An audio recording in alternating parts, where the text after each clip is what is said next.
اعوذ باللہ من الشیطان الرجیم بسم اللہ الرحمن الرحیم 18ویں پارے میں سورہ مومنون کی آیت کریمہ نمبر 73-74 سے شروع کرنا ہے، اور اللہ تعالی نے یہاں پر جو سلسلہ چل رہا ہے اسے آیت نمبر 68 سے شروع کیا تھا، اور اس سے بھی 2 آیات پہلے اللہ تعالی نے جہاں پر کافروں کے عذاب کا ذکر کیا، بلکہ 4 آیات پہلے 64 نمبر میں کہ جب اللہ کا عذاب ان پر آئے گا اور یہ اس وقت چلائیں گے تو ان سے کہا جائے گا کہ آج کے دن چلاؤ نہیں، تمہیں اللہ کی طرف سے کوئی مدد نہیں دی جائے گی۔ اور اللہ تعالی نے یہ بتا دیا کہ میری آیات سے پہلے تم کو پڑھ کے سنائی جاتی تھیں اور تم لوگ اپنی ایڑیوں کے بل گھوم جاتے تھے، بھاگتے تھے اس قرآن سے، اور وہ بھاگنا اس وجہ سے بھی تھا کہ تم متکبر تھے اور تم یہ سمجھتے تھے کہ بیت اللہ کی خدمت بس بہت کافی ہے، اور اللہ کی جو اصل توحید اور پیغام تھا اور حضور صلی اللہ علیہ وسلم کی رسالت، ان سب چیزوں کا تم انکار کرتے تھے۔ اور پھر اللہ تعالی نے فرمایا کہ تم لوگوں نے کبھی اس بات پر غور نہیں کیا، کیا یہ وجہ تھی؟ اور یہاں سے شروع کر کے اللہ تعالی نے 5 وجوہ گنوائی ہیں کہ آخر یہ لوگ قرآن پر کیوں نہیں غور کرتے تھے، آخر یہ لوگ قرآن کی طرف کیوں نہیں مائل ہوتے۔ تو اللہ تعالی نے پہلی وجہ یہ فرما دی تھی کہ فلم یدبروا القول، کیا انہوں نے اللہ کی کتاب پر کبھی غور نہیں کیا؟ ام جاءہم ما لم یأت آباءہم الاولین، یا یہ کہ کوئی ایسی انوکھی چیز آ گئی ہے جو ان کے باپ دادوں نے نہیں دیکھی تھی۔ تو یہ 2 چیزیں اللہ تعالی نے یہاں پر بیان کر دیں کہ ایک وجہ تو یہ ہو سکتی ہے کہ انہوں نے قرآن پر غور نہیں کیا، لیکن انہوں نے قرآن پر غور بھی کیا ہے، مگر وہ جو کبر مانع تھا حق کی قبولیت میں وہ ان کے آڑے آ گیا۔ پھر اللہ نے فرمایا کہ اس وجہ سے کہ کتاب انوکھی ہے اور توحید کا پیغام چونکہ تمہارے باپ دادا کے پاس تم کہتے ہو نہیں آیا تھا، یہ قبر میں حساب و کتاب کا ہونا، حشر میں اٹھنا، قیامت کا آنا، جنت اور جہنم، یہ سارے حقائق جو تھے یہ تمہارے باپ دادا میں نہیں تھے، اس لیے آج تم بھی اس کا انکار کر رہے ہو۔ یہ 2 وجہ ہو گئیں۔ پھر اللہ تعالی نے تیسری وجہ بیان کی اور یہ فرمایا کہ ام لم یعرفوا رسولہم فہم لہ منکرون، اور کیا پھر بات ایسی ہے کہ اگر یہ 2 وجہ نہیں ہیں تو پھر انہوں نے اپنے رسول صلی اللہ علیہ وسلم کو پہچانا نہیں ہے، سو اس کو کیا سمجھتے ہیں؟ اوپرا آدمی سمجھتے ہیں، اوپری چیز سمجھتے ہیں، جو پیغام وہ لایا ہے یعنی ان کے لیے وہ قابل قبول نہیں ہے۔ اور رسول اللہ صلی اللہ علیہ وسلم کو بھلا انہوں نے کیسے نہیں پہچانا، جنہوں نے اپنی زندگی وہاں گزاری، بچپن، جوانی، اور جوانی ان کے درمیان ہی ان کی ڈھل گئی، پھر اس کے بعد بڑھاپے کا آغاز شروع ہو گیا۔ یہ سارا وقت انہوں نے اس قوم میں گزارا، کبھی انہوں نے جھوٹ نہیں بولا، کبھی غلط کام کوئی نہیں کیا، اور پھر بھی اس کے باوجود یہ اس شخص کو ماننے کے لیے تیار نہیں ہے۔ پھر اللہ تعالی نے اس کے بعد ایک اور چیز ارشاد فرما دی، اور اللہ نے فرمایا 4تھی بات کہ معاذ اللہ یہ رسول اللہ صلی اللہ علیہ وسلم کو متعلق یہ خیال کرتے ہیں کہ جنتن، کہ رسول اللہ صلی اللہ علیہ وسلم جو ہیں جو چیز لے کر آئے ہیں یہ اللہ کی وحی کی وجہ سے نہیں ہے، بلکہ ان کو سودا ہے، جنون ہے، اس کے اثر سے یہ باتیں کرتے ہیں۔ اللہ نے فرمایا بلکہ حق ان کے پاس آ گیا، اور ان میں سے اکثر ہیں جنہیں سچی بات بہت تلخ لگتی ہے، بہت بری لگتی ہے، سچائی کو برداشت نہیں کر سکتے، اور یہ جو چاہتے ہیں ان کا خیال یہ ہے کہ دنیا میں حق اگر یہیں پایا جاتا ہے، محمد صلی اللہ علیہ وسلم کے ہاں ہی حق ہے، تو بھی حق ہماری پیروی کرے، اور ہم جو چاہتے ہیں وہ ہو جائے۔ تو حق اللہ کی توحید ہے، ان کی پیروی کرے یعنی شرک ہو جائے، اور یہ لوگ یہ چاہتے ہیں کہ اللہ کے ہاں حساب و کتاب کا دینا برحق ہے اور قیامت میں آنا ہے۔ یہ لوگ یہ چاہتے ہیں کہ قیامت تو نہ آئے، قیامت میں کھڑا نہ کیا جائے، اور اگر یہ باتیں سچی بھی ہیں تو جس طرح ہمارا خیال یہ ہے کہ اگر ہم فرض کر لیں وہاں زندہ ہو گئے تو اللہ ہمارے اموال، بیٹے، یہ سب چیزیں ہمیں وہاں دے دے گا، تو پھر یہ چاہتے ہیں یہ سب چیزیں ان کو مل جائیں۔ تو اگر یہ حق اسی طرح باطل کے پیچھے چلنا شروع ہو جائے اور اللہ فیصلہ لوگوں کی کافروں کی خواہشات کے مطابق کرنا شروع کر دے، تو اللہ نے فرمایا لفسدت السماوات والارض ومن فیہن، تو اس کائنات میں جو بھی چیزیں پائی جاتی ہیں جتنی ہیں یہ سب کی سب ٹوٹ پھوٹ جائیں، برباد ہو جائیں، آسمان بھی زمین بھی اور جو چیز ان کے درمیان ہے یہ سب کے سب۔ بلکہ اصل بات یہ ہے کہ ان کے پاس ذکر آ گیا، قرآن آ گیا، نصیحت آ گئی اور یہ اللہ کے اس ذکر سے اپنے آپ کو بچا رہے ہیں۔ 4 اعتراضات اللہ نے بتا دیے کہ اچھا تم یہ کہتے ہو، اچھا تم یہ کہتے ہو، اور 5ویں آخری بات جہاں ہم کل پہنچے تھے وہ یہ فرما دیا کہ ام تسألہم خرجن، کیا یہ اپنی تبلیغ پہ نبی کریم صلی اللہ علیہ وسلم اپنی اس پیغام پہ ان لوگوں سے خرجن کوئی پیسے مانگتے ہیں؟ فخراج ربک خیر، سو آپ کا پروردگار جو آپ کو اس تبلیغ کا معاوضہ دے گا وہ بہت اچھا ہے۔ انبیاء علیہ الصلوۃ والسلام جو آیا کرتے ہیں وہ اللہ کے دین کی تبلیغ کرتے ہیں، اس تبلیغ کا عوض اور معاوضہ اور اجر کوئی چیز نہیں لیتے۔ وہ تو اللہ کے ایسے اچھے بندے ہوتے ہیں کہ خدا کا پیغام بھی سناتے ہیں، لوگوں کو دعوت بھی دیتے ہیں، اللہ کے گھر جنت میں بھی بھیجتے ہیں، اللہ کے یہاں جانے کے لیے وہ سہولتیں اور راہیں بھی بتاتے ہیں، سب کچھ، اور اس کے باوجود وہ لوگوں سے لینے والے نہیں ہوتے، لوگوں کو دینے والے ہوتے ہیں، علم پہنچانے والے ہوتے ہیں۔ یہ سب کی سب چیزیں جو ان کے ہاں ہوتی ہیں وہ لوگوں کو دیتے ہیں، اور نبوت جیسا بڑا مقام اور منصب اور اللہ نے جس پر اپنی وحی نازل کرنا ہوتی ہے وہ اور لوگوں سے پیسے مانگنے لگ جائے، اللہ نے فرمایا ایسے بھی نہیں ہے۔ وَهُوَ خَيْرُ الرَّازِقِينَ، اور اللہ تعالی سب سے اچھا رزق دینے والا ہے، سب سے بہتر رزق اسی کا ہے۔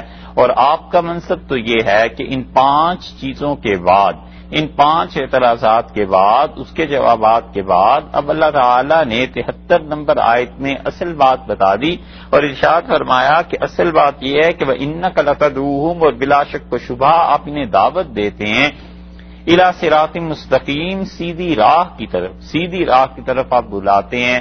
اب رسول اللہ صلی اللہ علیہ وسلم کا سیدھی راہ کی طرف بلانا یہ 3 طریقے سے تھا۔ ایک تو یہ کہ آپ دعوت دیتے تھے اللہ کی بندگی کی، توحید کی، آخرت کی، رسالت کی، وحی کی، ان سارے حقائق کو ماننے کی کہ یہ سب چیزیں حقیقت ہیں اور تم لوگ ان چیزوں کو تسلیم کرو۔ ایک تو بہت بڑی بات یہ تھی کہ زبان سے دعوت تھی، لوگوں کو سمجھانا تھا، اور دوسری چیز رسول اللہ صلی اللہ علیہ وسلم انہیں بار بار غور اور فکر کی جو دعوت دیتے تھے کہ تم اس بات پر غور کرو، کائنات پر غور کرو۔ اسی غور کی ایک چیز اور اسی فکر کرنے کی ایک چیز اس سورت کے آخر پر بھی بالکل آ رہی ہے، وہ بھی ایسی آیت ہے جو بتاتی ہے کہ انسان فکر کرے۔ اور تیسری چیز خود رسول اللہ صلی اللہ علیہ وسلم کی جو زندگی تھی وہ ساری کی ساری اس بات کی کھلی ہوئی دعوت تھی کہ یہ صراط مستقیم یہ ہے، سیدھی راہ یہ ہے جس پہ ہم عمل کر رہے ہیں اور جس کی طرف ہم دعوت دے رہے ہیں۔ جو چیزیں تمہارے سامنے میرے اعمال کے ذریعے آتی ہیں، ان اعمال پر عمل کرو، یہ سب چیزیں ایسے ہیں۔ اور پھر ارشاد فرمایا 74 نمبر آیت میں وَإِنَّ الَّذِينَ لَا يُؤْمِنُونَ بِالْآخِرَةِ، اور بلا شبہ جو لوگ نہیں یقین رکھتے آخرت کا، عن الصراط، وہ اس صراط مستقیم سے اتنے دور ہیں، وہ اس صحیح راہ کے متعلق ایسے ہیں کہ ان میں اکثر جو ہیں لناقبون، ٹیڑے ہوئے ہیں۔ یہ سب لوگ سیدھی راہ سے، پچھلے گھر سے ٹیڑے ہیں۔ ناقبون جمع ہے ناقب کی، اور ناقب کا مطلب ٹیڑھا۔ تو ارشاد فرمایا کہ جن لوگوں کو آخرت کا یقین نہیں ہے وہ لوگ اس آخرت کے معاملے میں سیدھی راہ سے ٹیڑے ہوئے ہیں، یعنی سیدھی راہ سے وہ لوگ ہٹے ہوئے ہیں۔ اس لیے اللہ تعالی نے یہاں پر ان کافروں کی کجی بیان کر دی کہ ان کو یقین نہیں ہے، اس لیے آیت کے پہلے حصے میں یہ فرما دیا کہ وہ لوگ لا یؤمنون بالآخرۃ، جو آخرت پر یقین نہیں رکھتے۔ تو یقین ہو کسی چیز کا، پھر انسان کے ذہن میں طلب پیدا ہوتی ہے، آدمی یہ چاہتا ہے کہ اس یقین کی بنیاد پر منافع حاصل کرے، اس یقین کی بنیاد پر نقصان سے بچے۔ مثلاً آدمی کو یہ یقین ہے کہ آگ جلاتی ہے، اب یقین ہے تو ہی تو وہ ہٹتا ہے آگ سے، اور بچے کو کچھ پتا نہیں، اسے یقین ہے کہ یہ چیز بڑی خوبصورت ہے، اس لیے وہ اپنا ہاتھ اس کی طرف بڑھا دیتا ہے. آدمی کو پتا ہے کہ پانی ڈبو دیتا ہے، اس یقین کی وجہ سے وہ ساحل سے پیچھے ہٹتا ہے، اور بچے کو شعور نہیں ہے، بچہ اس کی حقیقت کو سمجھتا نہیں، اس لیے وہ ساحل کی طرف بھاگتا ہے.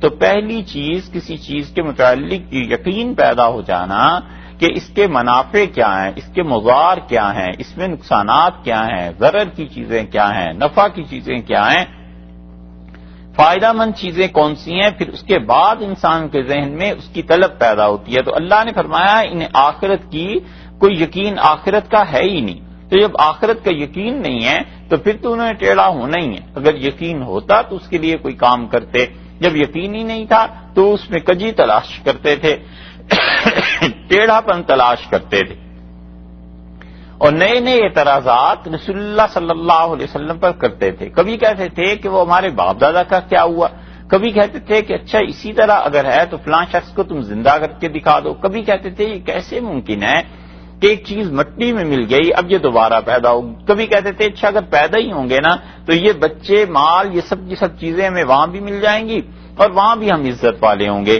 یہ سب جملے جو ہنسی مذاق اور کھیل تماشا بنے ہوئے تھے یہ ان کو آگے کس طرح پیش آئیں گے.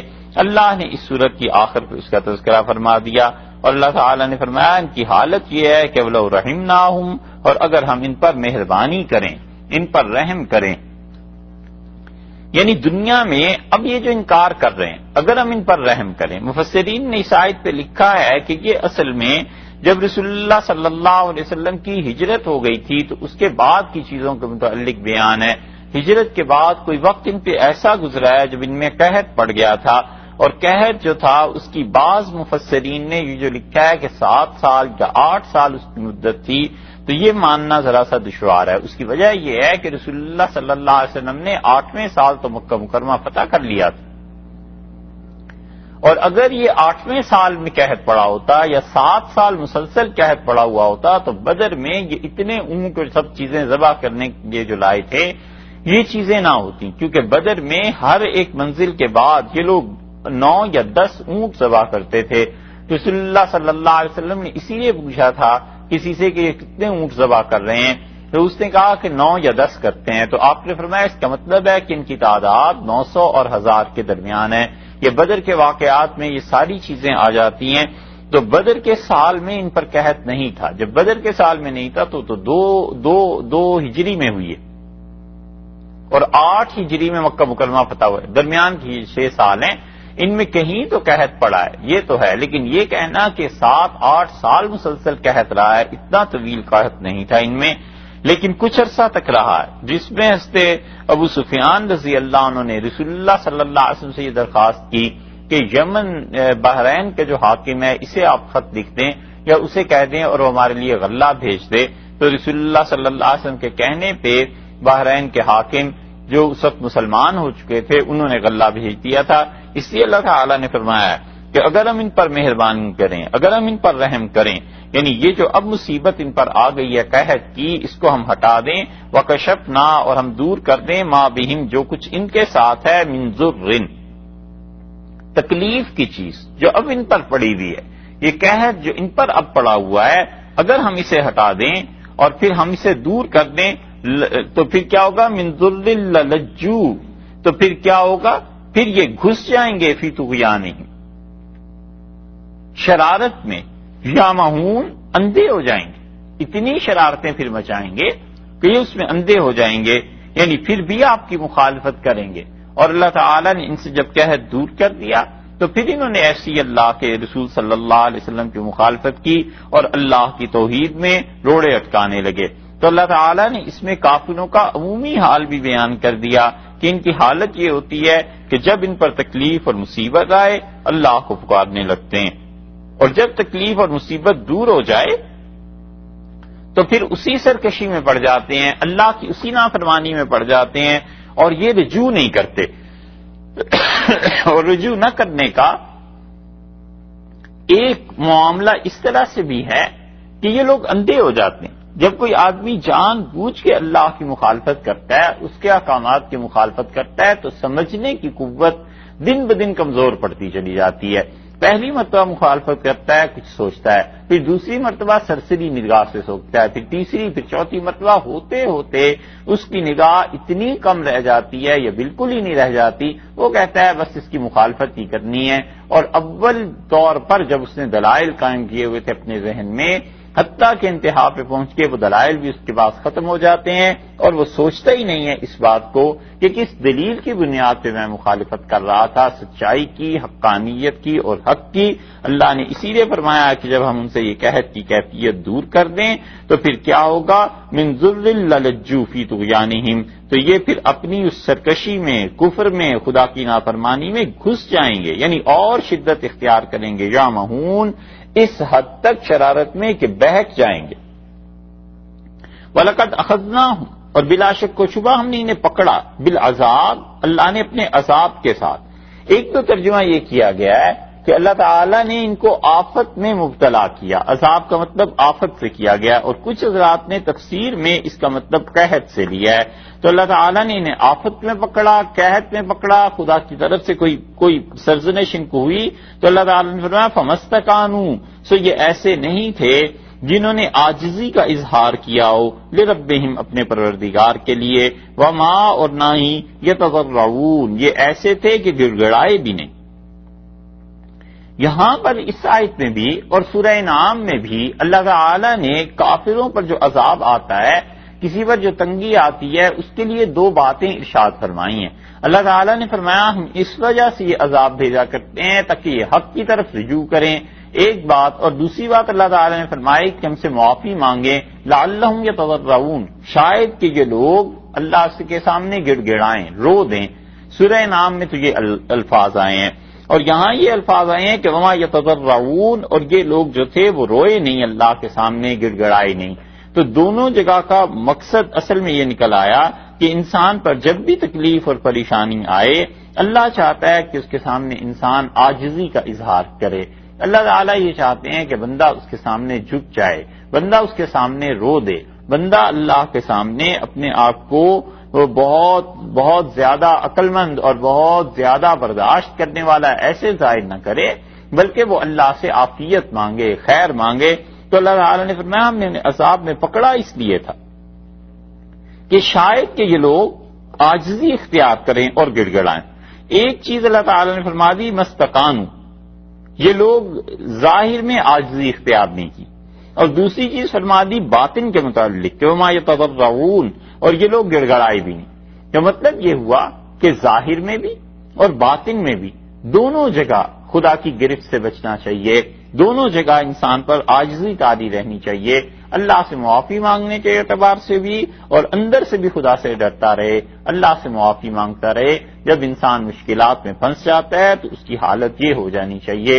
رسول اللہ صلی اللہ علیہ وسلم کے ایک دور میں بارش نہیں ہوئی اور رسول اللہ صلی اللہ علیہ وسلم لوگوں کو نماز پڑھانے کے لیے نکلے، اور صحابہ کرام رضی اللہ عنہم نے کہا کہ رسول اللہ صلی اللہ علیہ وسلم بالکل اس حال میں نکلے کہ گہری فکر اور سنجیدگی، اور ان کے چہرے مبارک پہ بہت ایسے اثرات تھے جیسے کوئی مصیبت، تکلیف اور پریشانی کے احساسات ہوتے ہیں۔ اور پھر ہم نے دیکھا انہوں نے بالکل سادہ سا عام سا لباس پہنا ہوا تھا، اور اللہ کے سامنے وہ روتے رہے اس بات پہ کہ پروردگار تو اپنے بندوں کو اور جانوروں کو اور اپنی مخلوق کو پانی پلا۔ تو اس لیے جب بھی انسان کسی معاملے میں بھی اللہ کے سامنے عاجزی اختیار کرتا ہے تو اللہ تعالیٰ اس انسان کی بات کو سن لیتے ہیں۔ یہاں اس لیے فرمایا کہ ہم نے جب عذاب بھیجا تو اس کا تقاضا یہ تھا کہ یہ لوگ ڈرتے خدا سے، روتے، اللہ سے معافی مانگتے، انہوں نے کوئی ایسا کام نہیں کیا، بلکہ اس کے برعکس ان میں کبر پیدا ہوا۔ انہوں نے اپنے آپ کو یہ سمجھا کہ ہم اللہ کا مقابلہ کر لیں گے، علیاذ باللہ۔ یہی چیز سورہ اعراف میں فرعون کے متعلق گزری ہے کہ جب بھی کوئی خدا کی طرف سے پکڑ آتی تھی وہ کہتا تھا کہ یہ تم دعا کرو اور یہ ہماری مصیبت ٹل جائے، اور جب میں پھر بنی اسرائیل کو تمہارے ساتھ بھیج دوں گا۔ اور اس سے موسیٰ علیہ السلام کی دعاؤں سے، اللہ تعالیٰ کی مہربانی سے جب وہ مصیبت ٹل جاتی تھی پھر وہ اپنی پرانی روش پہ آ جاتا تھا۔ حتیٰ اذا فتحنا علیہم، اللہ تعالیٰ نے فرمایا یہاں تک کہ جب ہم نے ان پر کھول دیے، علیہم، ان کے اوپر، بابن، ایک دروازہ، اور دروازہ کیسا تھا؟ ذا عذاب شدید، شدید گرفت کا، شدید عذاب کا، سخت آفت کا ایک دروازہ ہم نے ان پہ کھول دیا. اذا ہم، تو یہ تب اس میں فیہ، اس میں مبلسون، ان کی آس ٹوٹی. پھر جا کر یہ جو اللہ نے دروازہ ان پہ کھولا ایک شدید عذاب کا، تب جا کر ان کی آس ٹوٹی اس بات سے کہ اللہ تعالی کی مدد ہمارے ساتھ نہیں ہے، اللہ کی مدد ہمارے مخالفین کے ساتھ ہے. اس آیت کا اگر تو ترجمہ کیا جائے ماضی سے کہ ماضی میں ایسے ہوا ہے، یہاں تک کہ ہم نے کھولا، فتحنا، ہم نے کھولا علیہم، ان پر بابن ذا عذاب شدید، شدید عذاب کا ایک دروازہ. تو پھر تو مطلب مفسرین نے یہ لیا ہے کہ ہم نے شدید عذاب کا دروازہ کھولا، یعنی پے در پے جنگیں ان پہ مسلط ہوتی رہیں. بدر میں ہارے، احد میں بھی نقصان اٹھایا.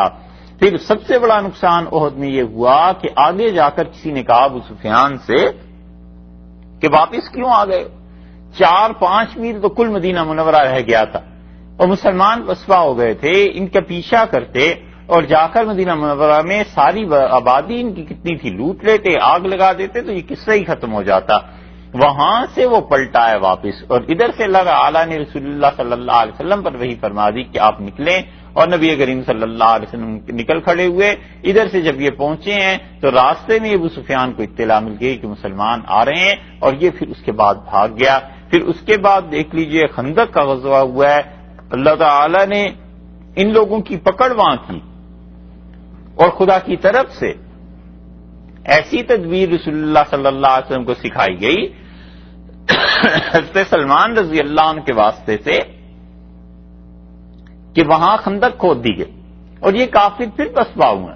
پھر اس کے بعد حدیبیہ کی صلح ہو گئی. حدیبیہ کی صلح کے بعد ان لوگوں کا خیال یہ تھا کہ اب ہم مسلمانوں پر قابو پا لیں گے. اللہ تعالیٰ نے وہ بھی ان کا زوم اور غرور توڑ دیا. حدیبیہ میں ان لوگوں نے یہ خیال کر لیا تھا کہ اب یہ مسلمانوں کو ختم کر دیں گے، اور اللہ تعالیٰ نے ان کا وہ خیال ختم کر دیا. حتیٰ کہ حدیبیہ کے بعد یہ خود آئے ہیں کہ کسی طرح ہمارے ساتھ صلح ہو جائے، اور رسول اللہ صلی اللہ علیہ وسلم نے صلح کی اس درخواست کو رد فرما دیا، اس پر ہاں نہیں کی. تو یہ اللہ نے ایسا دروازہ ان پہ عذاب کا کھولا کہ حتیٰ اذا فتحنا علیہم بابن ذا عذاب شدید، یہاں تک کہ ہم نے کھول دیا ان پر ایک دروازہ بڑے شدید عذاب کا. ہر سال 2 سال بعد لوگ مر جاتے تھے ان کے. بدر میں مارے گئے، احد میں کچھ مرے، خندق میں تو بہت سے مر گئے. تو ہر سال 2 سال بعد یہ عذاب ان پر آ جاتا تھا. اللہ نے فرمایا اذا ہم فی مبلسون، پھر جا کر کہیں ان کی آس ٹوٹے، اور پھر جا کر کہیں یہ لوگ عاجز ہوئے، تھک گئے، عاجز ہو گئے. رسول اللہ صلی اللہ علیہ وسلم حدیبیہ میں تشریف لائے تھے تو آپ نے ایک جملہ بڑے غصے میں فرمایا. آپ نے فرمایا ان قریش کو کنگال کر دیا ان لڑائیوں نے، روٹی نہیں انہیں ملتی، اتنے عاجز ہو گئے ہیں، مگر ان کے لڑنے کے شوق ختم نہیں ہوتے. مطلب لڑائیاں پھر بھی کرتے ہیں اور اپنی حالت نہیں دیکھتے کہ معیشت ان کی کیسے برباد ہو گئی ہے. تو اس لیے یہ اللہ نے ان پر عذاب نازل کیا. پھر جا کر کہیں تھک گئے، عاجز آ گئے، تو تب جا کر کہیں مانے ہیں. ایک تفسیر تو یہ کی گئی. دوسری تفسیر مفسرین نے بعض نے اسے آخرت کے حساب سے کیا ہے، اور وہ کہتے ہیں حتیٰ اذا فتحنا علیہم بابن، یہاں تک کہ ہم ان پر دروازہ کھول دیں گے ایسی سخت آفت کا، اذا ہم فیہ مبلسون، اور اس میں یہ لوگ کیا ہوں گے؟ پھر نا امید ہو جائیں گے. یعنی اللہ کا عذاب ان پر نازل ہوگا. پہلے تو اللہ نے پکڑ لیا اس لیے انہیں کہ اللہ کے سامنے روئیں اور گڑ گڑائیں. جب نہیں روئے تو پھر کیا ہوا؟ سورہ انعام میں آتا ہے کہ ہم کسی قوم کو پکڑ لیتے ہیں اور ہم توقع اس سے یہی سمجھتے ہیں کہ وہ ہم سے معافی مانگے، لیکن جب وہ معافی نہیں مانگتے، جب وہ نہیں روتے، جب وہ اللہ کے سامنے عاجزی کا اظہار نہیں کرتے، پھر ہم دنیا انہیں دے دیتے ہیں. اتنی دنیا دے دیتے ہیں، اتنا کھول دیتے ہیں اس دنیا کو کہ وہ کہتے ہیں کہ قد مس آباءنا، ہمارے باپ دادا کو، پچھلی نسلوں کو تکلیف پہنچی تھی، ہم تو ترقی پہ ہیں، ہمیں تو کوئی تکلیف پہنچنی نہیں ہے، اور ہم نے تو ایسے منصوبے اپنے بنا لیے ہیں کہ ہمیں اب مصیبت نہیں پہنچ سکتی. اللہ فرماتے ہیں پھر ایک دم سے ہم انہیں پکڑ لیتے، اچانک انہیں پکڑ لیتے. یہی چیز یہاں پر ہے. اگر اسے آخرت کے حساب سے لیا جائے تو مطلب یہ ہوا کہ یہ اہل مکہ جو آپ کے مقابلے میں آج اتنی خوشیاں منا رہے ہیں، اور یہ سمجھتے ہیں کہ انہوں نے بہت کارنامے انجام دے لیے خدا کے ساتھ شرک کر کے، آخرت کا انکار کر کے، اس دین میں شبہات پیدا کر کے، تو ہم ان کو عذاب دیں گے، بہت بڑا عذاب، اور یہ اچانک دیکھتے ہوئے رہ جائیں گے۔ کافر کا یہی ہے کہ جب خدا کا عذاب آتا ہے پھر وہ چیختا ہے، روتا ہے، چلاتا ہے، مگر وہ وقت ایسا ہوتا ہے کہ وہ مشاہدہ شروع ہو جاتا ہے آخرت کا، اور وہ عمل کی جگہ نہیں رہتی، وہ تو پھر جزا کی جگہ بن جاتی ہے۔ وہاں تو اعمال کی سزا یا جزا دیتے ہیں، وہاں تو عمل کوئی نہیں کرنے کا موقع ہوتا۔ اس لیے اللہ تعالیٰ نے اس کے بعد پھر اپنی توحید پر دلیل دی، اور یہاں سے عقلی دلیل ایک دی ہے، اور اللہ تعالیٰ نے فرمایا وہ الذی، اور وہ اللہ کی ذات ہے، انشأ لکم، جس نے تمہارے لیے بنا دیے۔ نشأ کسی چیز کا اٹھانا، کسی چیز کا بنانا۔ انشأ لکم، اللہ تعالیٰ نے، اللہ فرماتے ہیں ہم نے تمہارے لیے بنا دیے ہیں السمع سماعت، والابصار، اور آنکھیں بصارت، والافئدہ، اور دل۔ افئدہ فؤاد کی جمع ہے، فؤاد کا مطلب دل ہوا، اور افئدہ اس کی جمع ہو گئی۔ تو اللہ تعالیٰ نے فرمایا ہم نے تمہیں کیا کیا ہے کہ تمہارے لیے کان دیے ہیں، آنکھیں دی ہیں، اور دل تمہیں دیے ہیں۔ یہ تینوں چیزیں جو دی ہیں تو ان کا شکر کرنے کا طریقہ یہ ہے کہ ان تینوں چیزوں کو ان کے اصل ذرائع کے مطابق جس مقصد کے لیے دیے گئے ہیں اس مقصد کے لیے استعمال کرو۔ سماعت اللہ نے دی، اس لیے دی کہ سنو، تو سنو حق کے پیغام کو، اچھائی کو، اور اس کو قبول کرو۔ بری چیزیں سامنے آتی ہیں ان کو رد کر دو۔ والابصار، اور اللہ نے آنکھیں دے دی۔ آنکھوں کے دینے کا مقصد یہ تھا کہ تم اس کائنات کے نشو و فراز پہ غور کرو، تم اس میں جو اللہ کے حقائق ہیں ان پہ غور کرو، جو چیزیں اللہ تعالیٰ کی توحید کی طرف دعوت دیتی ہیں اس پہ غور کرو، قوموں کے عروج اور زوال کو دیکھو، یہ چیزیں ہیں جو تمہیں اللہ کی طرف لے کے جائیں گی۔ والافئدہ، اور اللہ تعالیٰ نے فرمایا ہم نے دل دیے لوگوں کو، یہ اس لیے دل دے دیے کہ لوگ ان چیزوں کو سوچیں، اور ان لوگوں کے ساتھ، ان کے ذریعے، ان کے استعمال کرنے کے ساتھ ساتھ اللہ کے احسان کو بھی مانے کہ اللہ نے یہ سب چیزیں دے دی تھی۔ اب کافروں نے اپنی سماعت کو، بصارت کو، فکر کو، ہر چیز کو اس دنیا پہ لگا دیا اور آخرت کا نہیں سوچا۔ چیزیں ساری اللہ نے وہی مسلمانوں کو بھی دی، کافر کو بھی دی، لیکن مسلمان ان تمام چیزوں کو اللہ کی عطا سمجھتا ہے کہ اللہ نے مہربانی کی، مجھے یہ چیزیں دے دی۔ کافر اسے خدا کی عطا نہیں سمجھتا، وہ سمجھتا ہے بس ٹھیک ہے، دنیا میں ایسے ہوتا ہے، ہمارے ساتھ بھی ایسے ہو گیا۔ ایک نظام کے تحت بچے پیدا ہوا کرتے ہیں، ہم بھی ایسے ہی پیدا ہو گئے، تو وہ نہیں سوچتا۔ اور ایک اللہ کا اچھا بندہ وہ سوچتا ہے کہ اللہ نے جو کان دیے ہیں کس لیے دیے ہیں، آنکھیں مجھے کس لیے دیے ہیں، دل کس لیے دیے ہیں، وہ اس کائنات کے حقائق پر غور کرتا ہے اور پھر اس کے ذریعے اللہ تک پہنچتا ہے۔ اور کافر غور نہیں کرتا، نتیجہ یہ کہ اسے شکر کی توفیق نہیں ہوتی۔ اور مومن انسان اللہ کا شکر ادا کرتا ہے، اور شکر کا سب سے بڑا مرتبہ یہ ہے کہ وہ ان دلائل کے ذریعے اپنے ایمان کو پختہ کرتا ہے، ایمان اس کا بڑھ جاتا ہے، اللہ کے انعامات کو دیکھتا ہے، اللہ کے اس کائنات کے چلانے کے انداز کو دیکھتا ہے، تو کبھی اللہ سے معافی مانگتا ہے، کبھی خوشی کا اظہار کرتا ہے، کبھی اللہ کا شکر ادا کرتا ہے، کبھی عبرت کا سامان ہوتا ہے، دیکھتا ہے کیسے قوموں کے عروج اور زوال ہوئے، کل تک آدمی کون سا خدا کا نافرمان تھا، اس کی پکڑ کیسے ہو گئی، جو فرما بردار تھا اس پہ مصیبت آئی تو اللہ نے اسے کیسے صبر کی توفیق دی۔ یہ سب کی سب چیزیں دیکھنے کی اور اس انسان کو اس سے ایمان کی پختگی کی توفیق ہو جاتی ہے، یہ اللہ کا شکر ادا کرتا ہے۔ اور کافر انسان، اس کے لیے کوئی چیز نہیں، وہ بھی ان چیزوں کو دیکھتا رہتا ہے، وہ اس کی مادی توجیحات کرتا رہتا ہے، اللہ کی طرف اس کا دھیان نہیں جاتا۔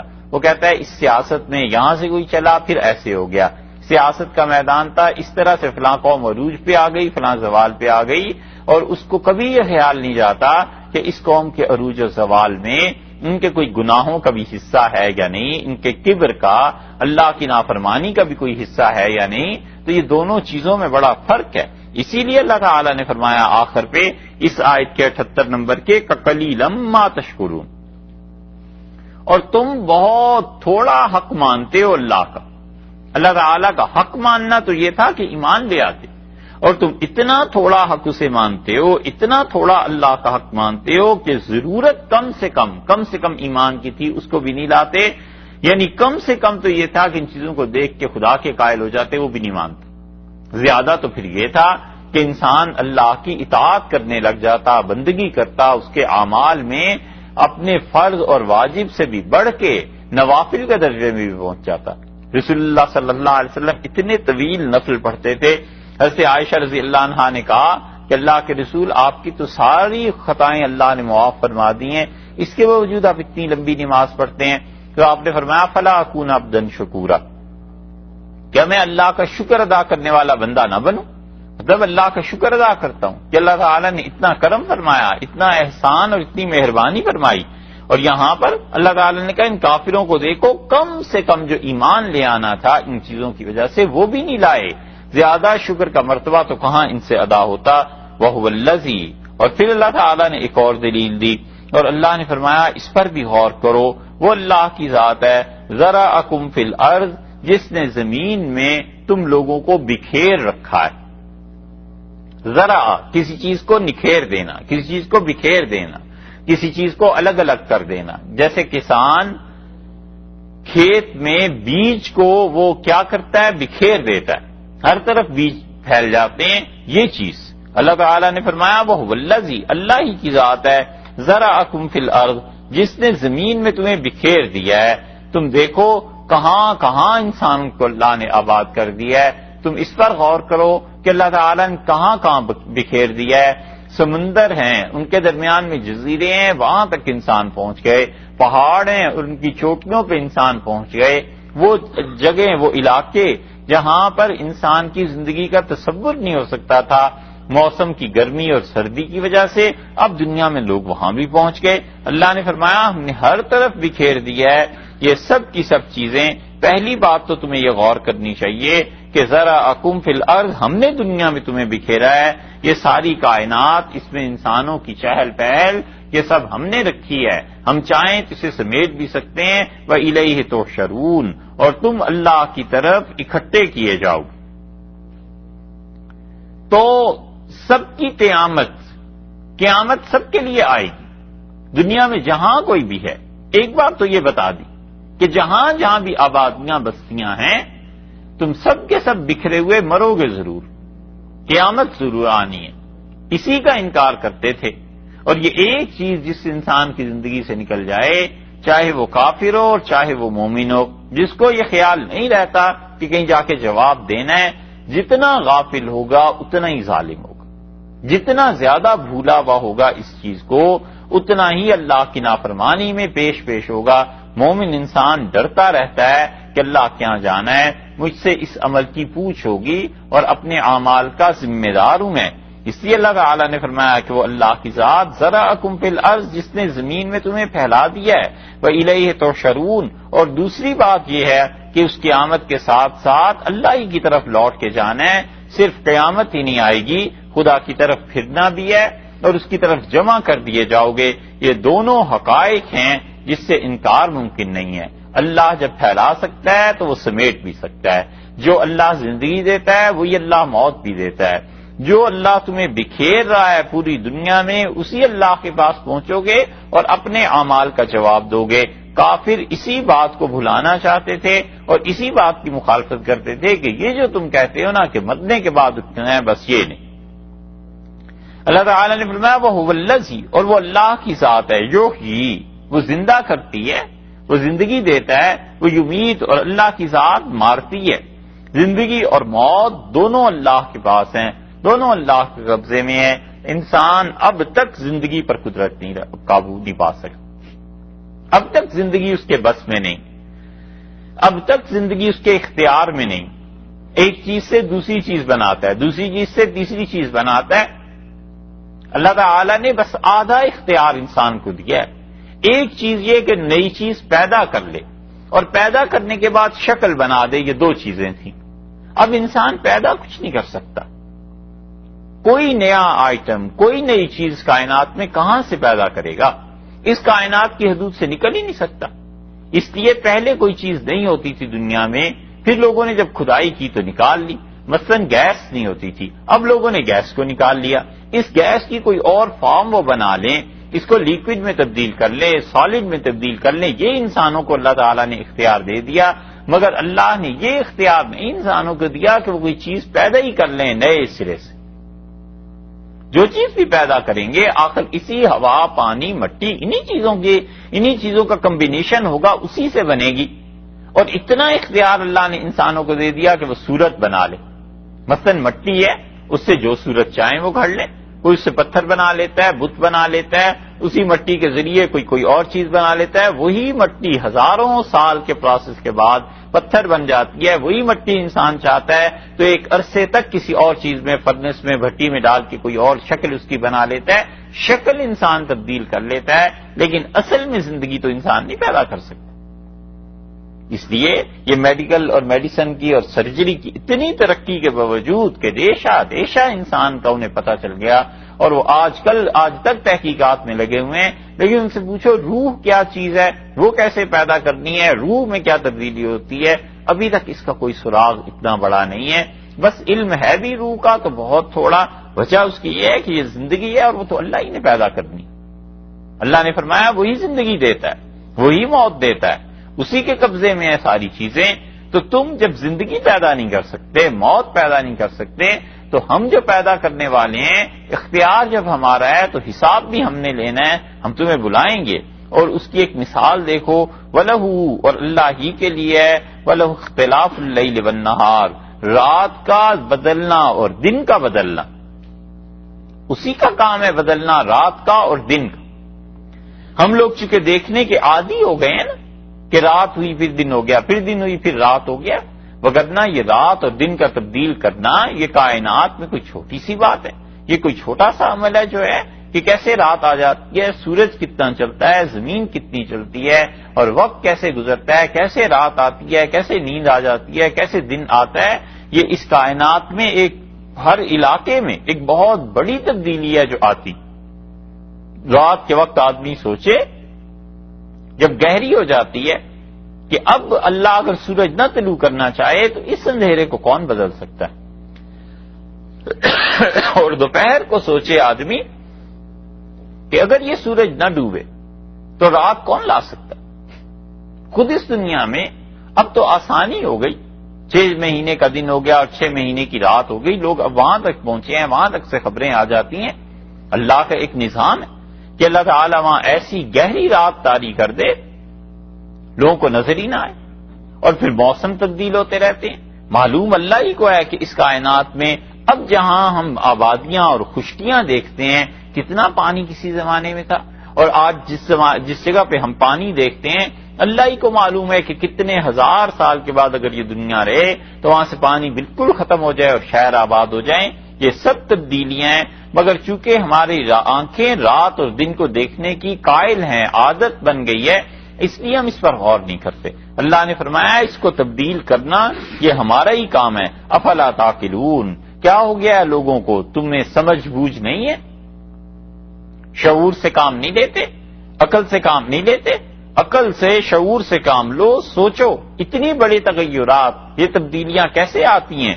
بل قالو، بلکہ بات یہ ہے کہ کوئی ایسی بات نہیں، اصل بات یہ ہے کہ یہ کہتے ہیں مثلا اس کے برابر، ما قال الاولون، جو کچھ کے کہا الاولون ان کے پہلوں نے، جو کچھ پچھلے کہتے تھے وہی یہ کہتے ہیں۔ پچھلے کیا کہتے تھے؟ پہلے اس سے جو تھے وہ کہتے تھے کہ اس دنیا کو پیدا کرنے والا کوئی نہیں، خود بخود چل رہی ہے، اور جو اللہ نے پیدا کیا ہے تو اس نے اپنے اختیارات کسی کو دے دیے، یہ بھی وہی کہتے ہیں۔ پچھلے کہتے تھے کہ مرنے کے بعد نہیں جینا، بس یہ بھی وہی کہتے ہیں، اور یہی وہ چیز ہے جو رسول اللہ صلی اللہ علیہ وسلم پر ایمان لانے سے مانع بنی ہوئی تھی۔ حضرت عائشہ رضی اللہ عنہا نے، حدیث میں آتا ہے رسول اللہ صلی اللہ علیہ وسلم سے ایک کافر کے متعلق کہا کہ اللہ کے رسول وہ ایسا اچھا تھا تو اس کا کیا بنے گا قیامت میں۔ آپ نے فرمایا اس نے ایک دن بھی تو اللہ سے یہ نہیں کہا کہ میرے پروردگار میری خطائیں آخرت میں معاف کر دیں۔ یعنی اگر وہ یہ کہتا تو 2 حقائق کا اعتراف کرتا، اللہ کے ہونے کا بھی اور اس بات کا بھی کہ مر کے اٹھنا ہے، اور اللہ اس سے حساب لے گا۔ یہی 2 چیزیں تھی بنیادی۔ رسول اللہ صلی اللہ علیہ وسلم کے ساتھ جو جھگڑا تھا کافروں کا وہ انہی 2 چیزوں پر، ایک اللہ کی صفات میں اللہ کو وحدہ لا شریک نہیں مانتے تھے، اللہ کی ذات میں اسے مانتے تھے. وہ کہتے تھے اللہ جیسا کوئی نہیں، مگر یہ کہ آگے چل کے اس کی صفات جو ہیں وہ اللہ نے تقسیم کر دی ہیں. یہ جھگڑا ایک، اور دوسرا جھگڑا وہی تھا کہ ہم نے مر کے اٹھنا نہیں ہے، کسی کو جواب نہیں دینا. اللہ نے فرمایا بس یہی چیز ہے جن کے پچھلے کہتے رہے ہیں، یہ بھی وہی اسی چیز کو دہراتے چلے جا رہے ہیں. قالو، اور یہ کہتے ہیں کہ اذا متنا، کیا جب ہم مر جائیں گے، وکننا، اور ہو جائیں گے، ترابن، مٹی میں مل جائیں گے، مر گئے اور مٹی ہو گئے، وعظامن، اور ہماری ہڈیاں بھی مل گئیں، اور ہڈیاں جو تھیں وہ مٹی میں مل کے چورا بن گیا ان کا. اِنَّا، کیا ایسے ہوگا، لَمَبْعُوثُونَ، ہم کو دوبارہ پیدا کیا جائے گا، کیا یہ ممکن ہے؟ یہ وہ قیامت کا جھگڑا ہے. اِذَا مِتْنَا وَكُنَّا تُرَابًا وَعِظَامًا، جب ہم مٹی میں مل گئے اور ہماری ہڈیاں بھی مل گئیں. پہلے تو گوشت کل سڑ گیا، کچھ ہڈیاں باقی تھیں، پھر وقت کے ساتھ ساتھ وہ ہڈیاں بھی مٹی میں مل گئیں، اب خدا انہیں دوبارہ پیدا کرے گا. یہ کیسے ممکن؟ عقل میں نہیں آتا. اور اپنی عقل کو وہ اس دائرے میں استعمال کرنے کی کوشش کرنے لگے جو دائرہ انبیاء علیہ السلام کے علوم کے لیے مخصوص تھا، اور جہاں پر نبوت ہی کا علم حاوی اور غالب ہو سکتا تھا. انہوں نے چاہا کہ اپنی عقل کے ذریعے اس مسئلے کو حل کریں.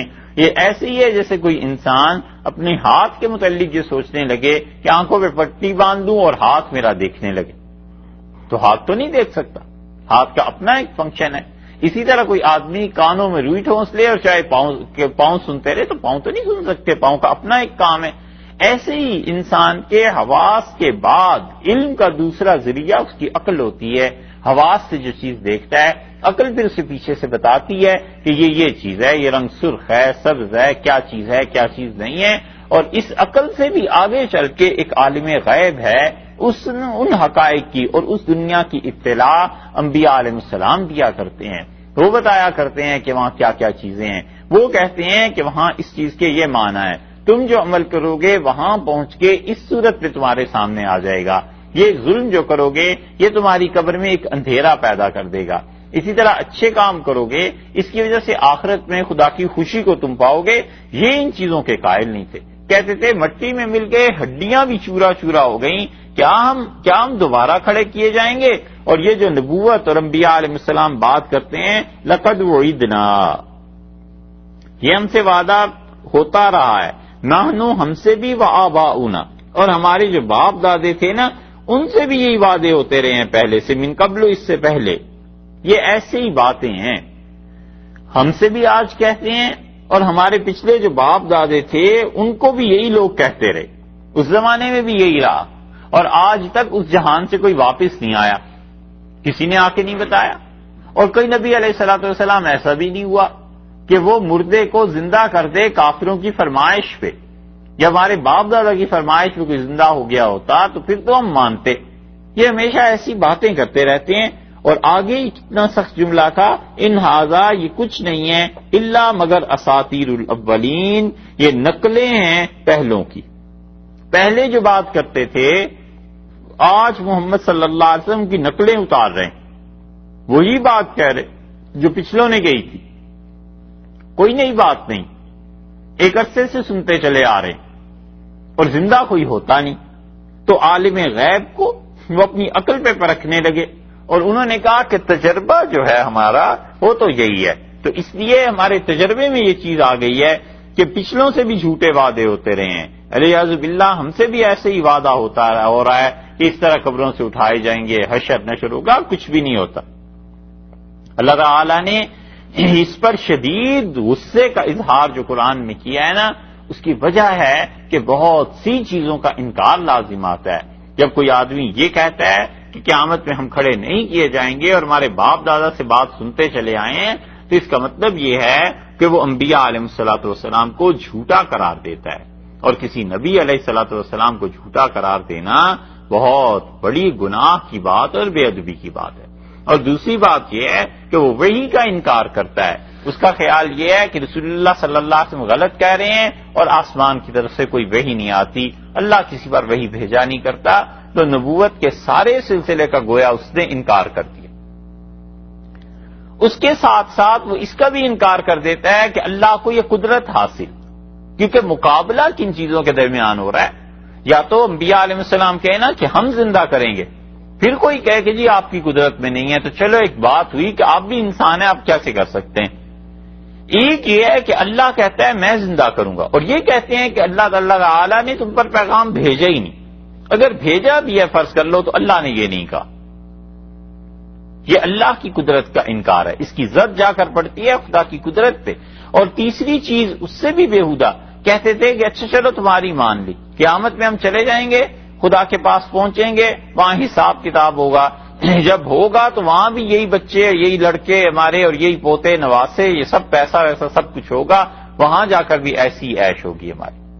اسی لیے حضرت خبیب رضی اللہ عنہ ایک جگہ مزدوری کی عاص بن وائل کے ہاں، اور یہ جو عاص بن وائل تھا اتنا پکا کافر تھا کہ وہ مذاق اڑاتا تھا مسلمانوں کا ہر چیز میں۔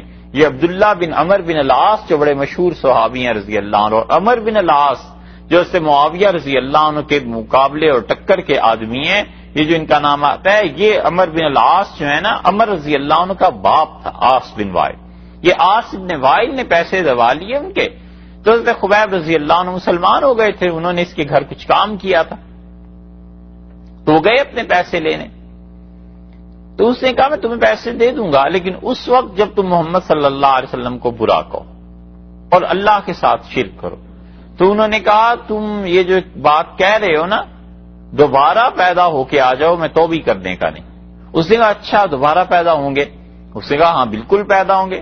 تو اس نے کہا جب دوبارہ پیدا ہوں گے تو یہ بچے، یہ مال، یہ پیسے سارے مجھے وہاں ملیں گے ہی نا، کہیں چلے تو نہیں جائیں گے، بس اس دن آنا، بس اس دن میں تمہیں پیسے دے دوں گا۔ اور ہنستا رہا۔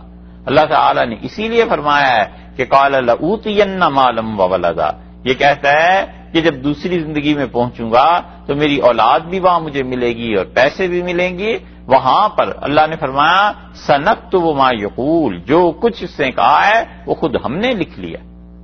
یہ مذاق اڑانا اس کا، اور اس طرح جھٹلانا اور دوسرے کا حق ادا نہ کرنا، یہ سب چیزیں ہم نے لکھ لی ہیں۔ وَيَأْتِينَا فَرْدًا، اور یہ اکیلا ہمارے ہاں آئے گا، کوئی اولاد نہیں اس کے ساتھ ہوگی، کوئی پیسہ اس کے کام نہیں آئے گا۔ تو اس لیے یہ قیامت کا انکار، رسالت کا انکار، اور قیامت کا انکار، اللہ کی صفت قدرت کا انکار، اور عقلاً آپ دیکھیں کہ قیامت کو جو نہیں مانتا وہ اس کائنات میں لوگوں کو شے دیتا ہے کہ جو مرضی کرو، تمہارا جو جی چاہے کرو، کوئی پوچھنے والا نہیں ہے، بس اس دنیا میں جو کچھ کرنا ہے کر لو، اس کے بعد تو ہم نے مرنا ہی ہے۔ جب یہ نظریے عام ہو جائیں تو پھر عدل اور انصاف کا تصور دنیا سے ختم ہو جاتا ہے۔ یہ قیامت کا احساس اور تصور اتنی شدید چیز ہے کہ فرض کر لیں ایک لمحے کے لیے یہ نہ بھی ہوتا تو عقل مند لوگ اسے پیدا کرتے۔ اگر یہ انبیاء علیہ السلام کا پیغام نہ بھی ہوتا تو بھی انسان اسے پیدا کرتے اور بناتے، اور انسان اس بات کے قائل ہوتے کہ یقیناً کہیں جا کر حساب دینا ہے، تاکہ دنیا ظلم سے بچ سکے، دنیا جو ہے وہ انصاف اور عدل میں آ سکے۔ مسلمانوں میں جس کو بھی یہ احساس تھا، بلکہ دنیا میں بڑے بڑے لوگوں کو، انہوں نے اپنی زندگی بھر کے تجربات میں یہ سوچا اور کبھی کبھی اس سے رجوع کر لیا۔ مسلمان ایک سائنٹسٹ تھے، انہوں نے کوئی چیز بنا لی ایسا شدید زہر انہوں نے بنا لیا کہ انہوں نے پھینکا اسے زمین پہ، اور ایک جانور آیا، اور کہتے ہیں یہ نہیں پتا چلا کہ پہلے وہ مر گیا ہے یا پہلے اس نے چکھا ہے، کیا چیز تھی، چکھ کے مرا ہے اس چیز کو یا یہ کہ وہ پہلے ہی مر گیا تھا۔ اتنا شدید اثر تھا، اور اس آدمی نے اس ساری چیز کو اٹھا کر پھینک دیا، اور اس سے اپنے شاگردوں سے کہا کہ یہ ایسی چیز ہے جو انسانوں میں اگر عام ہو جائے تو انسان مرنے لگیں گے اور مجھے خدا کو جواب دینا۔ ضائع کر دی اس نے چیز۔ وجہ کیا ہے؟ وجہ وہی ہے کہ اللہ کے ہاں پہنچنا ہے، جواب دینا ہے، اور اگر اللہ کے ہاں پہنچنے کا اور جواب دینے کا احساس نہ رہے، پھر دنیا میں وہ ظلم مچتا ہے جس کو ہر دور میں اور ان آخری ایک صدیوں میں لوگ دیکھتے چلے آئے ہیں کہ پچھلی صدی میں کیا ہوا اور اب کیا ہو رہا ہے۔ یہ سب چیزیں ایسی ہیں کہ قیامت نہیں آنی۔ اللہ نے فرمایا اچھا تم ہماری قدرت کا انکار کر رہے ہو، یہ قیامت نہیں آئے گی۔ اللہ کی قدرت جو ہے اس میں یہ نہیں ہے کہ خدا پیدا کر دے، اللہ کی قدرت اس میں نہیں ہے۔ تم یہ بتاؤ قل لمن الارض، یہ دوسری عقلی دلیل یہاں سے دی ان سے پوچھئے کہ لمن الارض ومن فیہا، کس کے لیے ہے یہ زمین، ومن فیہا، اور جو کچھ اس زمین میں ہے یہ کس کے لیے ہے، ان کنتم تعلمون، بتاؤ اگر تم جانتے ہو، تمہیں علم میں ہے تو تم بتاؤ زمین کس کی ہے، زمین پہ جو چیزیں پائی جاتی ہیں یہ سب کی سب چیزیں کس کی ہیں، کون مالک ہے ان سب چیزوں کا، سیقولون للہ، فوراً بولیں گے، سین اور صوفہ جو ہے وہ جلدی کے معنی میں استعمال ہوتا ہے نا، اس کا ترجمہ سیقولون للہ، کہیں گے کہ اب اللہ ہی کے لیے، یعنی اب کہیں گے یعنی فوراً بولیں گے اور کہیں گے اللہ ہی مالک ہے، زمین کا مالک بھی اللہ اور زمین میں جو کچھ ہے اس کا مالک اللہ ہی ہے۔ یہ ہے مشرکین مکہ کا عقیدہ، کہتے تھے اللہ ہی مالک ہے۔ پھر جھگڑا کس بات کا ہوا؟ جب وہ مانتے ہیں کہ زمین بھی اللہ کی اور اس میں جتنی مخلوق جو کچھ بستا ہے یہ سب کا سب اللہ کا، تو جھگڑا کس بات کا ہوا بھائی؟ جھگڑا وہ ہے جو مسلم میں اور ابو داؤد وغیرہ کی روایات میں آتا ہے کہ وہ کہتے تھے لا شریک لک لبیک، اللہ تیرا شریک کوئی نہیں ہے اور ہم حاضر ہیں اس حج میں یا عمرے میں، الا شریکا لک تملکو، سوائے اس شریک کے جسے اللہ آپ نے خود ہی مہربانی کر کے اپنی ذات میں شریک کر لیا۔ یہ چیز ہے، کہتے تھے اللہ بس تیرا وہی شریک ہے جسے تو نے اپنے اختیار، اپنی مرضی، اپنی قدرت سے اپنا چہیتا قرار دے کے اپنا شریک بنا لیا۔ اور یہی ہمارے دور میں جو بہت حد سے بڑھ جاتے ہیں اپنے بزرگوں کی تعظیم میں علیہ باللہ، وہ بھی یہی کہتے ہیں کہ اللہ نے خود ہی اپنا شریک بنا لیا ہے، اللہ نے خود ہی اس کو اختیار دے دیے ہیں۔ یہ چیز تھی جھگڑے کی، اور رسول اللہ صلی اللہ علیہ وسلم جب وہ کہتے تھے لا شریک لک، تیرا کوئی شریک نہیں، آپ فرماتے بس کرو، اس پہ رک جاؤ، بس اتنا ہی کہو، اس سے آگے نہ بولو۔ وہ کہتے تھے کہ اللہ نے خود شریک بنا لیا۔ اس لیے یہاں پہ 85 نمبر آیت جو اس کی ہے، اس میں ان کے جواب دیکھیں تو سیقولون للہ، کہتے ہیں بس اللہ ہی ہے، فوراً بولیں گے کہ زمین کا مالک کون؟ اللہ، اور زمین پہ جتنی مخلوق پائی جاتی ہے اس کا مالک کون؟ کہتے ہیں اللہ۔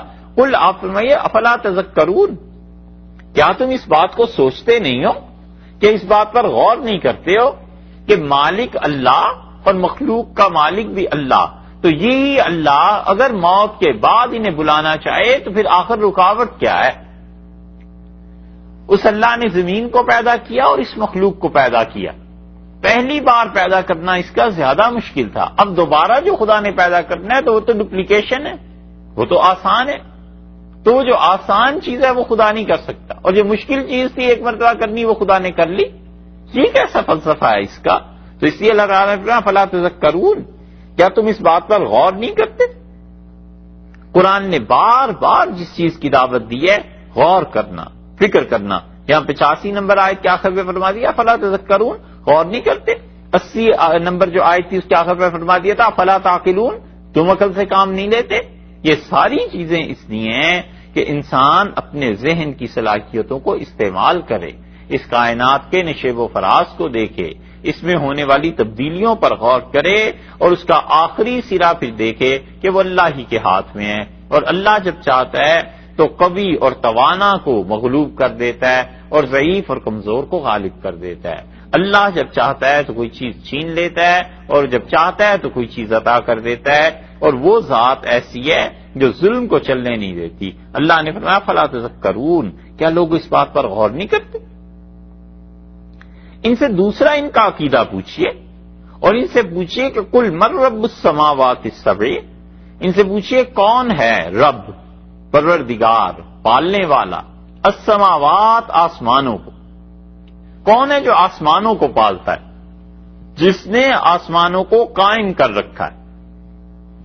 رب یہاں پر قیم کے معنی میں بھی، کہ جس نے قائم کر رکھا ہے ایک آسمان بھی نہیں، سماوات السبع، ساتوں آسمانوں، یہ 7 آسمان مانتے تھے مشرکین بھی، اللہ تعالی نے بھی یہاں ذکر کیا۔ جاہلیت کی جو شاعری ہے اس میں 7 آسمانوں کا خوب تذکرہ ہے، اور 7 آسمانوں سے بھی اوپر پروردگار کا، اللہ تعالی کا، یہ مشرکین مکہ مانتے تھے اس چیز کو۔ اور ان 7 آسمانوں میں جو خدا کی مخلوق ہے اس کو پالنے والا کون ہے، اس کا رب کون ہے؟ اسی لیے رسول اللہ صلی اللہ علیہ وسلم فرمایا ہے کہ 7 آسمان اور اس سے اوپر فرمایا وول کا مطلب پہاڑی بکرے، اور آپ نے فرمایا ان پہاڑی بکروں کو میں نے دیکھا، ان کا کھر اور ان کا گھٹنا، اس کے درمیان 500 سال کا فاصلہ تھا۔ تو آسمان، ان آسمانوں سے اوپر بکرے، پھر وہاں کے موجیں اور سمندر، اور رسول اللہ صلی اللہ علیہ وسلم نے وہاں کے ایک دریا کو دیکھا، اس کی ایک موج تھی وہ اٹھی، اور یہ زمینیں اور یہ سب کچھ، یہ زمین اور یہ آسمان اس کے سامنے بہت چھوٹی چیز معلوم ہوتے تھے۔ وہاں کیا کچھ ہے یہ تو رسول اللہ صلی اللہ علیہ وسلم نے آ کے کچھ چیزیں بتائیں جو لوگوں کی عام طور پہ سمجھ میں آ سکتی تھی، باقی حقیقت میں اور کیا کیا کچھ ہوگا جو آپ نے نہیں ارشاد فرمایا، اتنی تفصیلات ساری نہیں بتائیں۔ اللہ نے فرمایا ان سے پوچھئے کہ کون ہے جو 7 آسمانوں کا رب ہے، اس میں جو مخلوق ہے اس کو پالنے والا کون ہے، ورب العرش العظیم، اور کون ہے جو رب ہے، پروردگار ہے عرش جیسی بڑی چیز کا، بڑا تخت جو ہے عرش، اس کا مالک کون ہے؟ یہ تخت جو ہے بڑا پائے کا، اس کا مالک کون؟ اس پر کس کی حکمرانی ہے یہ بتاؤ۔ سیقولون للہ، فوراً کہیں گے کہ اللہ کی حکمرانی ہے، عرش اللہ کے قبضے میں ہے، آسمانوں اور زمینوں میں بادشاہت اس کی ہے۔ قل، آپ فرمائیے، افلا تتقون، تو تمہیں ڈر نہیں لگتا؟ جو اللہ ان ساری چیزوں کا مالک ہے اس کی نافرمانی کرتے ہو، اس کے ساتھ شرک کرتے ہو، اس کے متعلق یہ کہتے ہو کہ اس نے اپنے اختیارات کسی اور کو دے دیے، تمہیں اس بات سے خوف نہیں آتا؟ اتنا برا جملہ تم کہتے، اسی لیے سورہ حج میں گزرا ہے، اللہ تعالی نے فرمایا کہ اتنا برا جملہ ہے کہ تکاد السماوات یتفطرن منہ، آسمان پھٹ جائیں ان کے اس جملے سے اور زمین ٹکڑے ٹکڑے ہو جائے۔ یہ کہتے ہیں کہ اندعوا للرحمن ولدا، اللہ نے بیٹا کر لیا، اللہ تعالی نے اپنا شریک کر لیا ہے، اس لیے اتنی سخت بات یہاں بھی یہ فرمایا، افلا تتقون، تمہیں ڈر نہیں ہے کہ اس کی وجہ سے خدا کا عذاب نازل ہو جائے اور تم ان زمین میں ہی ہو، آسمانوں سے کوئی آفت آئے اور تم اس میں مارے جاؤ۔ قل من بیدہ، تیسری بات آپ ان سے پوچھئے، یہ اللہ تعالی نے اپنی توحید پر ایک اور دلیل دی، قل من بیدہ، ان سے پوچھئے کون ہے جس کے ہاتھ میں ملکوت کل شیء، ہر ایک چیز کی حکومت ہے، ہر ایک چیز کی اصل کس کے ہاتھ میں ہے، حکمرانی کس کی ہے اس دنیا میں اور آخرت میں، اور پھر اسی طرح قیامت کے دن میں اصل حکمرانی کس کی، اور دنیا میں بھی اور آسمانوں پر بھی زمین پر بھی اصل حکمرانی کس کی ہے، ملکوت کل شیء، ہر چیز کا اقتدار کس کے پاس ہے، ہر چیز کی جو اصل ہے وہ کس کے پاس ہے، تو یہ اللہ تعالیٰ ہی کا نام لیں گے کہ اللہ کے پاس ہے اس دنیا میں ہر چیز کی حکومت، ہر چیز کی اصل، انسان کی زندگی ہے یہ اصل ہے، وگرنہ زندگی ختم ہو جائے مر جاتا ہے۔ اسی طرح اور کائنات کی چیزیں لے لیں، مثلا یہ پتھر ہے، پتھر جب پگھل جائے، پانی بن جائے، کسی اور چیز میں تبدیل ہو جائے تو اس کی اصل طاقت زائل ہو گئی۔ اسی طرح پانی ہے، اس کی روانی ہے، بہا کر لے جاتا ہے، جب اسے جما دیا کسی نے تو اپنی اصل حالت سے نکل گیا نا۔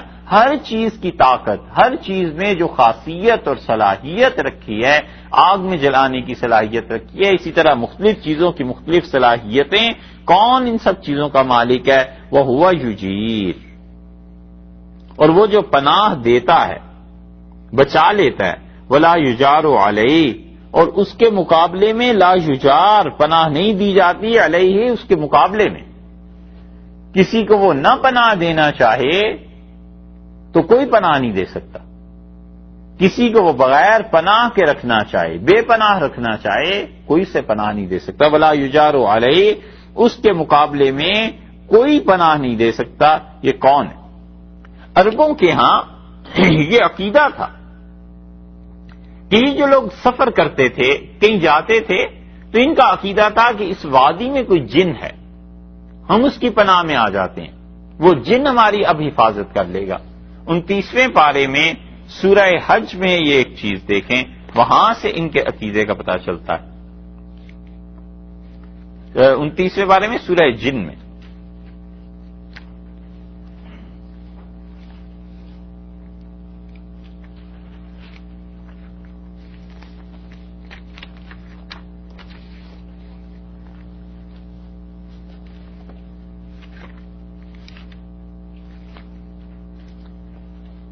72 نمبر سورت ہے 72.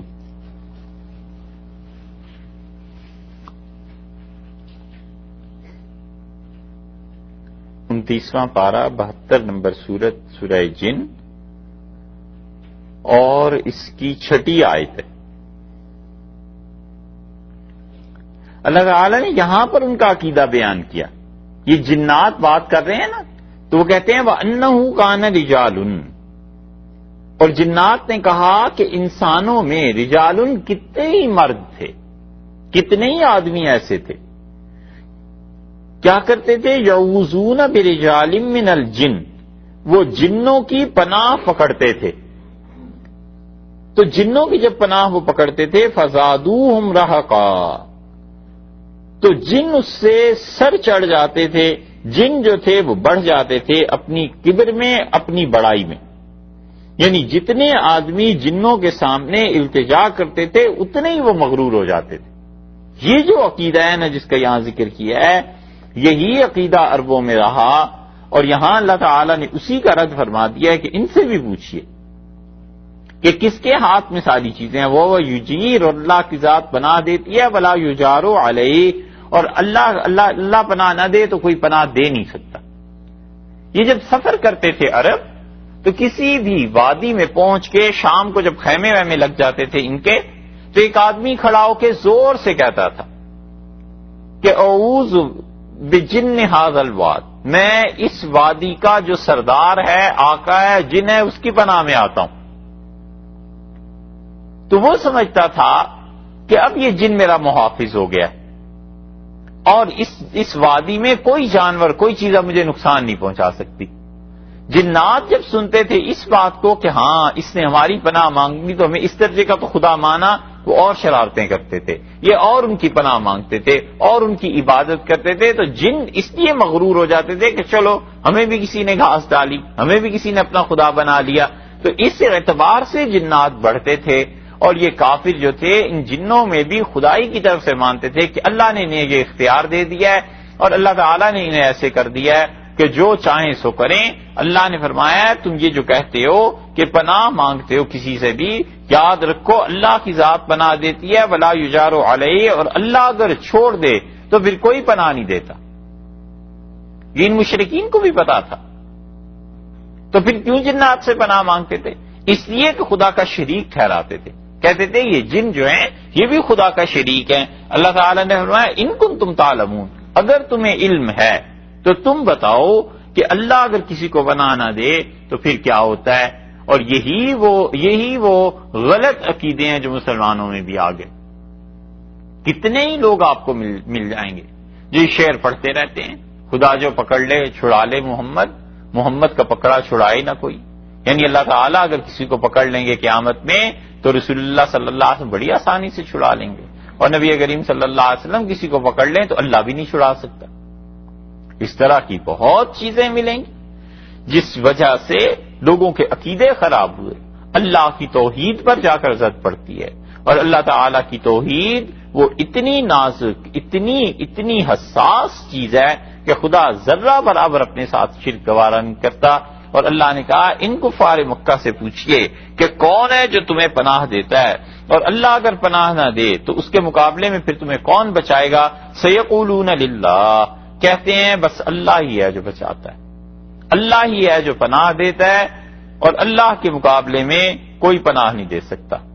اللہ تعالیٰ بچاتا ہے، پناہ دیتا ہے دشمن سے، اللہ پناہ دیتا ہے بھوک سے، اللہ تعالیٰ پناہ دیتا ہے آفتوں سے، خدا پناہ دے دیتا ہے موت سے. 1000 مصیبتیں ہیں جن سے خدا بچاتا ہے. اور اگر اللہ نہ بچانا چاہے تو پھر کون بچائے؟